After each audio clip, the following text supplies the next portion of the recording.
Trinalene, Omar, Ja. I've always been kind of a routine person. That's how I was raised. And I coach, so routines are best, especially in tight transitions. Explicit directions, very clear. All eyes should be on me. Now, you showed up today. That's a good thing. I told you if you wanted to be here today, you were going to get your grades up in a way, right?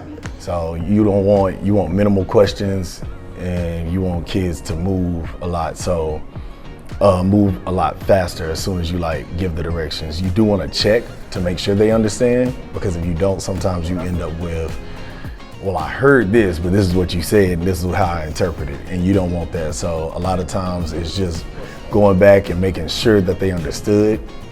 And you could be as militant a person as you want, or as relaxed a person you want, but as long as you're clear on your directions, what I've learned through my process, that everything's good. So I've always been very clear. Stop for a second. Stop for a second. 5, 4, 3, 2. Make sure that you're paying attention to the instructions for the media. I have a very loud personality anyway, so I use that.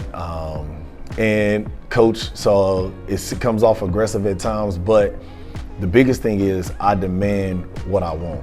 So when I ask you to reach a certain standard, you have to reach that standard. If you don't, we do it again till you do.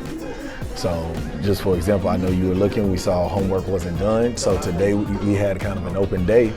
So I reset that expectation of where you should find your homework, where you should be logged into, what it looks like to practice. And so now, from this day forward, there shouldn't be any misconceptions about how homework is handled. But the biggest thing is, as far as my management in the classroom and teaching, I've always been open to using any and everything.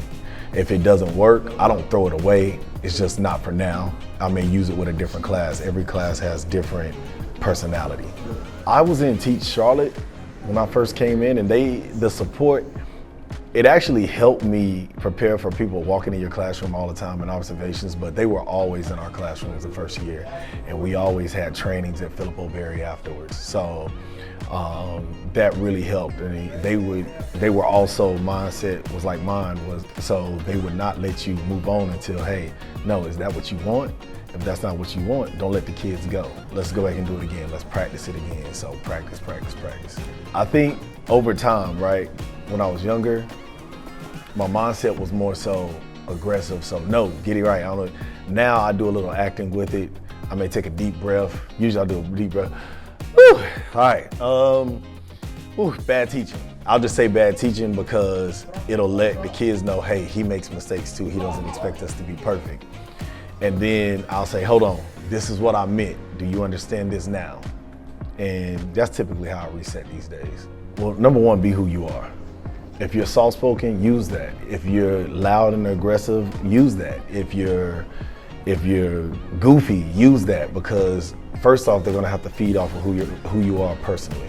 Now, go by the rules that make sense for your personality. So my personality as a coach is very rigid, do what I say. It seems aggressive, but really it's just strict and stern. And once the kids realize that, they're like, guys, you know to do this every day. They'll start telling each other. They'll go through their routines and they won't need help. If you're soft-spoken, you can say, come on now, you don't do me like that. And it kind of works, playing on the kids' emotions, because at the end of the day, the kids just want your love and your attention. And if they get it, no matter how they get it, it ends up working. Try your best to have fun with it. I have 11 years of experience under my belt now, and I'm now at the position where my wife just randomly met one of my students, and they have some will have some bad stuff, but most of them have the best things to say, because you help them overcome hurdles. Even if they don't tell you, you help them overcome hurdles. So just keep that in mind when you're teaching. It affects them more than you think.